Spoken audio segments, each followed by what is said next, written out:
It's time to take a spin with Headline Roulette. These are the most compelling, random, and interesting headlines. We look high and low to bring the country's top minds to help sort out the chaos.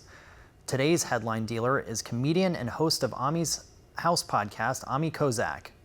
Ami, you ready to roll? Good to be here. Thanks for having me. Thanks for being here.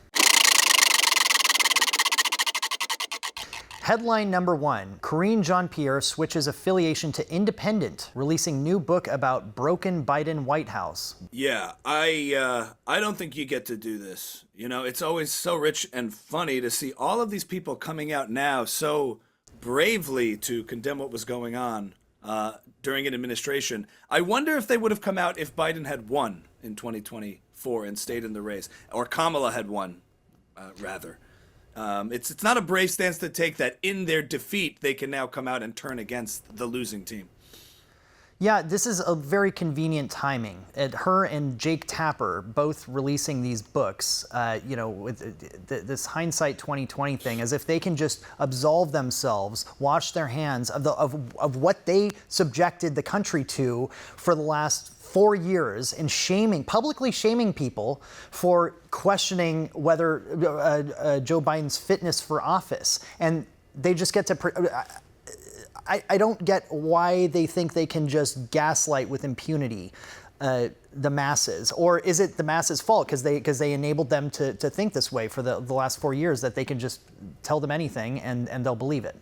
Well, no, this is about cultural and political elites never wanting to have accountability for their bad policy, for their gaslighting, for their dishonesty. The same thing happened post-COVID when everybody who at the time was screaming, don't lock down the schools, don't shut down the country, we should need to be a little more nuanced with our policy prescriptions about this, for then people to come out and say, years later, after all the damage had been done, hey, it turns out like these were all mistakes, and rather than having accountability for them, they try to say, let's just look past it. It's time to move on. It's time to move past COVID. This is a classic sort of abusive spouse tactic of trying to tell this population of people, like, all the suspicions you had that were glaringly obvious to you, that you could see right in front of your face, and I brazenly denied to you, I'm now going to come in and say, not you were right, I was wrong, but here's why I was right all along, because I actually see what was going on and you didn't. To pretend like this wasn't obvious to everyone. You don't get to play that game and just kind of walk in easily, sneaking onto the right side of an issue when you were perpetuating it the entire time. I mean, it's flat out abusive. Now, headline number two, Hegseth orders Navy to strip the name of gay rights icon Harvey Milk from ship. What do we think about this? I'm waiting for a statement from Sean Penn to condemn it, but I don't know. I mean, it is the Navy, right? So you may want to keep that one. I mean, from what I heard about the Navy. Some of these things are the bigger, like, cultural distractive issues. I could see that just causing a stir for kind of no reason. I don't know if it's a headline that's being made a mountain out of a molehill. I don't know if that's the front and center most important issue culturally or politically of the day. I don't know. There's probably some tough gay Navy people who will stand by keeping this name. I don't see a problem with keeping it.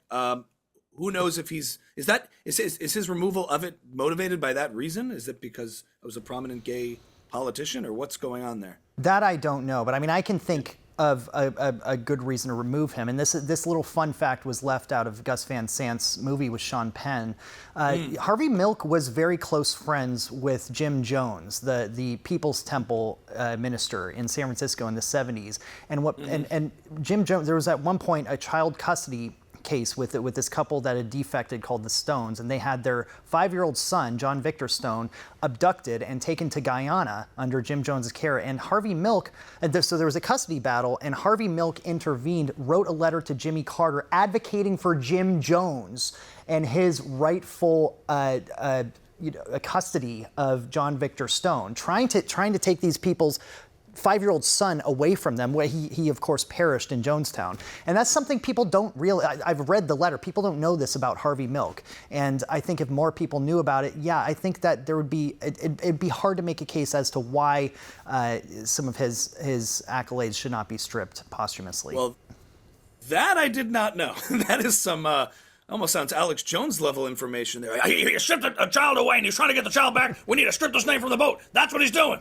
This Harvey Milk guy had a lizard in South America that he was keeping hostage. I mean, that's fascinating info, but that has nothing to do with the fact that he was a prominent gay figure. So if that's the issue, then I could see why you'd strip the name. But I could also see cultural warriors running with this issue as if to paint Hegseth as some kind of homophobic personality. Maybe I'm jumping to that, but either way, if that's an issue and he's not worth that admiration and accolade, fair enough. I'll take it. Headline number 3, Israel vows to, quote, act accordingly as Thunberg sails toward Gaza on Palestinian flagged vessel. What do you think's going to happen next? I don't know. Is the vessel burning fossil fuels or is it fully electric? Gotcha! I don't know. I would consider maybe letting her go. Let her land ashore and see how she's treated by Hamas officials. I imagine they would use her as a useful idiot to propagate this idea that, I don't know, she's fighting for a free Palestine that would never be free, and accepting her views, her dissent in a society, in a culture like that. I really find it interesting that someone as outspoken and politically passionate as Greta Thunberg doesn't realize that if she ever found herself under Hamas regime, she would never be able to speak out against issues she might have with that regime. It's only in the West, it's only in free societies that she's able to hold the dissenting views she holds and that those rights are protected. And yet she channels her outrage at the countries that are fighting for those rights to protect those rights and sides with, in solidarity with, regimes that would never protect them. So it's always a very privileged position to be able to protest those ideals and those governments that protect your rights to do so, while siding in solidarity with ones that would never. Ami, thanks for joining us today. That's all the time we have for Headline Roulette. Remember to download the OAN Live app on your TV and your favorite streaming devices. You can also catch any fine point episodes you may have missed right there in the app with our video on demand feature. Spread the word. Good night. Godspeed. Till next time.